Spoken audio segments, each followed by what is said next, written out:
கூடா நட்பு கேடாக முடியும், தானும் அழிந்து போவான். மகாபாரத கதையை தான் எல்லோரும் சொல்லுவாங்க. கலைஞர் காலத்திலேருந்து சொல்லுவாங்க. கலைஞர் காலத்திலேருந்தே மகாபாரதத்தை சொல்லாமல் யாருமே கிடையாது. சனாதனத்தை பற்றி பேசுவாங்க, மகாபாரதம் ராமாயணம் சொல்லுவாங்க. உதாரணத்துக்கு கர்ணனை எடுத்துக்கங்க. துரியோதனன் கூட போய் சேர்ந்தான். எதுக்காக சேர்ந்தான்?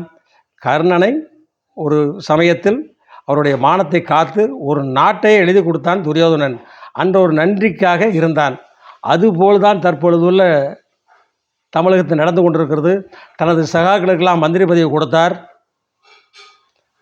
பங்களா கொடுத்தார், கார் வாங்கி கொடுத்தார், வசதி வாய்ப்புகளை கொடுத்தார். ஆகையால் விசுவாசமாக இருக்கிறார்கள் கர்ணன் போன்றவர்கள். கர்ணனுக்கு ஈடாக சொல்ல முடியாது அந்த மாதிரி. அதனால் எல்லா சொத்து எங்கே போகுது? கர்ணனுக்கு போகுது.